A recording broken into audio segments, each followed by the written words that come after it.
अस्सलाम वालेकुम dear students, how are you all? Students, हमने लास्ट वीडियो में मॉडल पेपर जो 9 क्लास का पब्लिश हुआ है उसके हमने न्यूमेरिकल्स के सोल्यूशन किया था। ठीक है, उसमें एक जूम क्लास ली थी मैंने और उसको मैंने रिकॉर्ड करके अपलोड किया था यूट्यूब पे। तो आप लोग उसको जरूर देखिएगा, सही है, और उससे अपने कॉन्सेप्ट क्लियर कीजिएगा। मैंने उसका लिंक दे दिया है डिस्क्रिप्शन पे। तो आज हमें हमारे जो वीडियो का मकसद है वो उसी मॉडल पेपर के जो एमसीक्यूज हैं वो सॉल्व करने का हमें करना है, सही है। तो आप उसको बहुत गौर से देखिएगा। और एमसीक्यूज क्योंकि आपके इस बार काफ़ी ज़्यादा उसके मार्क्स हैं, क्योंकि एक मार्क्स का एक एमसीक्यू है, तो उसको बहुत ही आप लोगों को गौर से देखना है। ठीक है, तो इसमें देखिए आपको जो है क्या बोला हुआ है, जो चूज द करेक्ट आंसर में, ठीक है, और 2 मार्क्स का एक एमसीक्यू है। ठीक है, इसमें आपको जो है 30 मार्क्स के एमसीक्यूज हो गए, मतलब टोटल जो है आपके कितने हैं, 15 एमसीक्यूज है। 15 मतलब कि 15 × 2 आपके 30 हो जाएगा, तो 30 मार्क्स के आपके एमसीक्यूज हैं। इसके अलावा अब यहाँ पे हम स्टार्ट करते हैं। यहाँ पे सबसे फर्स्ट जो एमसीक्यू है वो आपका क्या है, all the universe follows the laws of. अब यहाँ पे देखिए, यहाँ पे थर्ड और फोर्थ ऑप्शन देखिए, न्यूटन और गैलीलियो। अब न्यूटन और गैलीलियो जो है वो इंसान है, ठीक है, तो उसमें मतलब उनके कानून से जो है दुनिया नहीं चल सकती। तो all the universe follows the laws of. अब क्योंकि आप फिजिक्स की जब डेफिनेशन पढ़ते हैं तो आप फिजिक्स में क्या पढ़ते हैं कि physics is the study of nature. ठीक है, तो जो भी यूनिवर्स में होगा वो सब क्या होगी होगा, तो जो सारी यूनिवर्स है वो किसके लॉज फॉलो करती है, नेचर की। ठीक है, तो आपका इसका ऑप्शन क्या हो जाएगा, ऑप्शन ए हो जाएगा, नेचर। इसके बाद हम आते हैं नंबर 2 एमसीक्यू पे। वो ये है कि the least count of micrometer screw gauge is. अच्छा, अब यहाँ पे देखिएगा, यहाँ पे आपने ये पढ़ा होगा कि जो माइक्रोमीटर का जो वो है लीस्ट काउंट, वो कितना है आपके पास, 0.001 सेंटीमीटर। ठीक है, तो जब आप इसको क्या करेंगे, कन्वर्ट करेंगे मिलीमीटर में, तो इसका आंसर क्या हो जाएगा आपका, ये 0.01 मिलीमीटर हो जाएगा। ठीक है, तो इसका ऑप्शन आपका हो जाएगा ऑप्शन सी। फर्स्ट वाला ऑप्शन क्या है आपका, नेचर वाला, और सेकंड ऑप्शन है आपका 0.01 मिलीमीटर। उसके बाद है next, the wheels of a moving car and the blades of the moving electric fan are the examples of. अब देखें यहाँ पे क्या हो रहा है कि व्हील की बात की गई है और वो क्या हो रहा है, मूव हो रहा है। तो जब वो मूव होता है तो वो लीनियर मोशन तो बिल्कुल नहीं कर सकता, क्योंकि लीनियर मोशन क्या होती है, आपकी स्ट्रेट लाइन जो मोशन होती है। अच्छा, इसके अलावा ट्रांसलेटरी मोशन भी कुछ इस तरह से होती है। इसके अलावा वाइब्रेटरी मोशन क्या होती है, आपकी जो मॉलिक्यूल्स का टू एंड फ्रो मोशन होती है, ठीक है, जो कि रिपीट हो।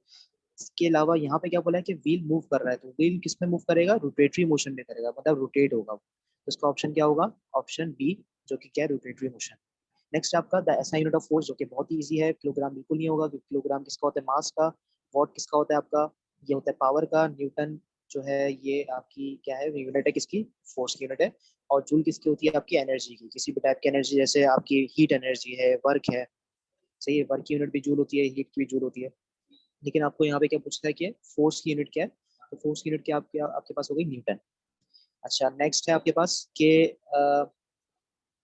If F is equals to 4 newton and A is equals to 2 metre पर सेकंड। अब यहाँ पे देखिए, यहाँ पे आपको क्या बोला हुआ है कि फोर्स आपकी 4 न्यूटन है और एक्सेलरेशन कितनी है आपकी, 2 मीटर पर सेकंड स्क्वायर है। तो आपको क्या निकालना है, मास निकालना है। तो पहले तो आपको ये पता होना चाहिए कि फोर्स का फॉर्मूला क्या होता है, force is equals to M A होता है। ठीक है, अब आपको मास निकालना है, तो मास निकालने के लिए क्या होगा कि फोर्स से आप मास एक्सेलरेशन को डिवाइड करा देंगे, ठीक है, और इक्वल टू करके मास आपका यहीं पे रहेगा। तो अब यहाँ पे क्या होगा, फोर्स की वैल्यू कितनी है आपके पास, 4/2 इक्वल्स टू एम। तो आंसर क्या है आपके पास, एम इक्वल्स टू 2 kg। ठीक है, तो इसमें आपका ऑप्शन कौन सा हो जाएगा, ऑप्शन ये ए हो जाएगा ऑप्शन, क्योंकि आपने क्या किया, यहाँ पे मास निकाल दिया 2 kg। तो यहाँ पे अगर को आपको कोई भी वैल्यू देंगे तो आपको उस हिसाब से फॉर्मूला लगाना पड़ेगा। सही, आई होप आपको क्लियर हो गया होगा ये। अच्छा, तो इसको रेस कर देते हैं। ओके, नेक्स्ट हमारे पास है, it is a scalar quantity. अब स्केलर क्वांटिटी यहाँ पे जो है आपके पास डिस्टेंस भी है, क्योंकि डिस्टेंस की कोई डायरेक्शन नहीं होती। अच्छा, टॉर्क जो है, टॉर्क की डायरेक्शन होती है क्लॉकवाइज एंटी क्लॉकवाइज, तो वो क्या हुआ, वेक्टर क्वांटिटी। एक्सेलरेशन की भी डायरेक्शन होती है, वेलोसिटी डायरेक्शन पे एक्सेलरेशन होती है, ठीक है। और जो है मोमेंटम, मोमेंटम की भी डायरेक्शन होती है। तो यहाँ पे कौन सी जो क्वांटिटी है जिसकी आपके पास स्केलर क्वांटिटी है, वो कौन सी है, डिस्टेंस। सही। अच्छा, इट इज नेक्स्ट है 1 radian. 1 radian is equals to, इसको स्टूडेंट्स जो है आप लोग एक याद रख लीजिए कि आपकी दो तरह से हम एंगल्स देते हैं, निकलते हैं हम। रेडियन में लेते हैं, एक लेते हैं हम डिग्री में। तो रेडियन और डिग्री में जो रिलेशन होता है ना आपस में, वो क्या होता है 57.3 डिग्री। अच्छा, नंबर 8 आपके पास है, the second condition of equilibrium states that. तो फर्स्ट फर्स्ट कंडीशन आपको पता है कि कितनी है, sum of all the force equals to 0 हो गया आपके पास। और तो यहाँ पे क्या हो जाएगा कि नेक्स्ट है sum of all the force equal to 0 हो गया यहाँ पे, और sum of all the torque equals to 0। तो ये फर्स्ट कंडीशन है, ये सेकंड कंडीशन है। तो आपका क्या हो गया यहाँ पे, ये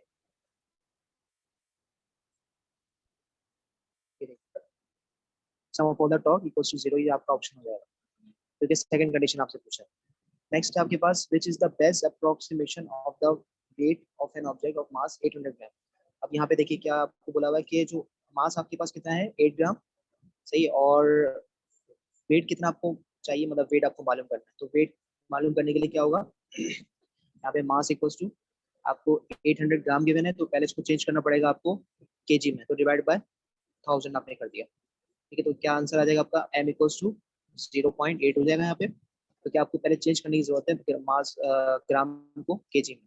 तो अब यहाँ पे क्या करना है आपको, वेट निकालना है। तो वेट का फॉर्मूला क्या होता है, W इक्वल्स टू mg होता है, सही है। और फिर W इक्वल्स टू n की वैल्यू कितनी है आपके पास 0.8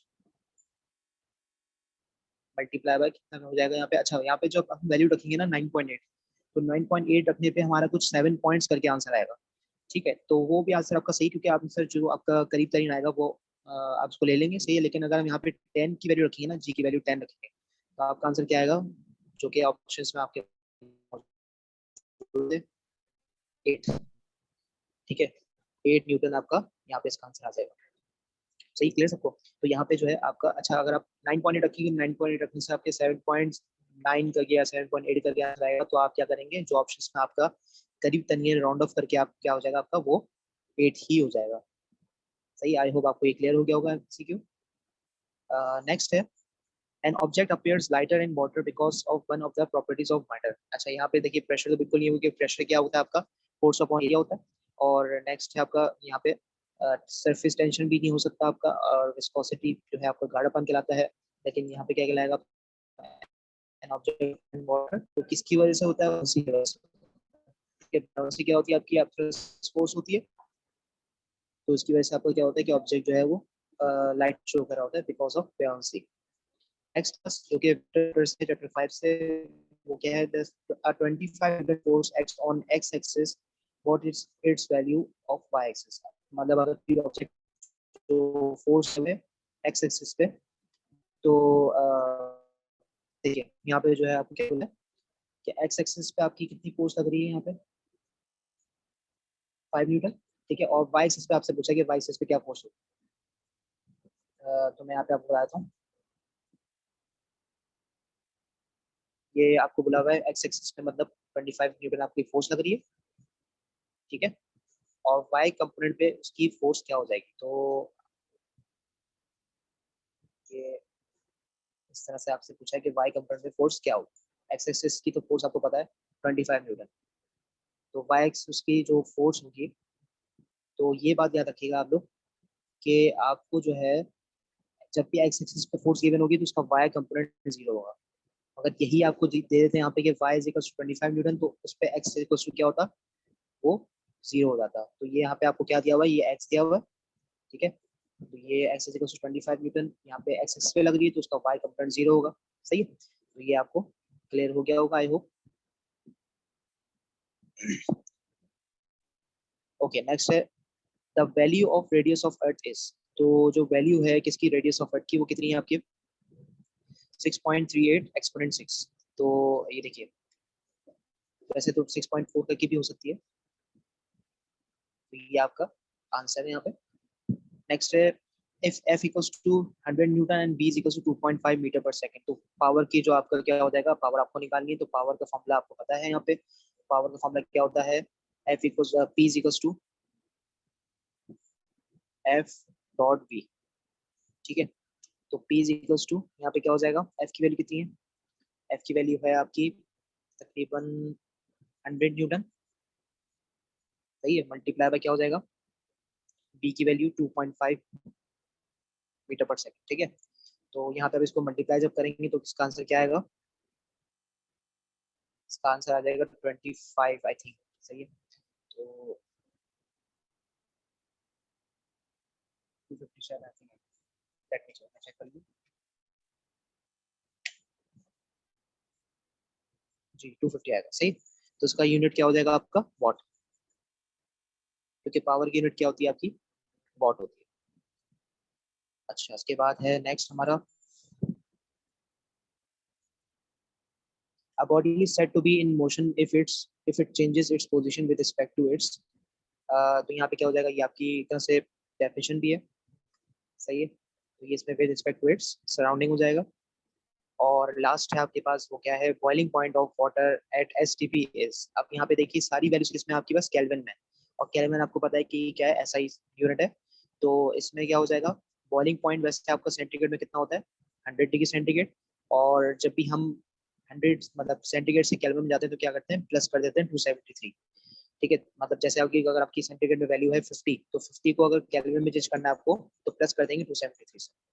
तो इसी तरह आपके पास जो है, अगर मैं यहाँ पे आपको करके दिखा दूँ, तो आपको केल्विन में चेंज करनी है value. Kelvin equals to, formula होता है C प्लस 273। ठीक है, तो आपको केल्विन में वैल्यू चाहिए तो इक्वल्स टू C की वैल्यू। आप अगर आपको बॉइलिंग पॉइंट पता है वाटर का सेंटीग्रेड में कितना होता है? 100 होता है। 100 को प्लस कर देंगे हम 273 से, तो क्या हो जाएगा?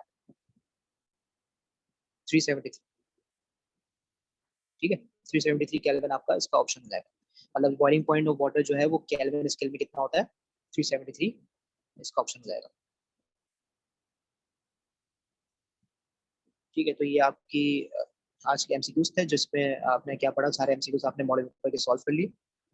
जो अगर आपको न्यूमेरिकल्स की वीडियो चाहिए तो वो डिस्क्रिप्शन पे उसका लिंक मैंने दे दिया है, तो आप उसको देख लीजिएगा। सही है, तो इसको यहीं पे रखते हैं हम, और नेक्स्ट वीडियो के साथ इंशाल्लाह फिर हाजिर होते हैं। टेक केयर, अल्लाह हाफिज।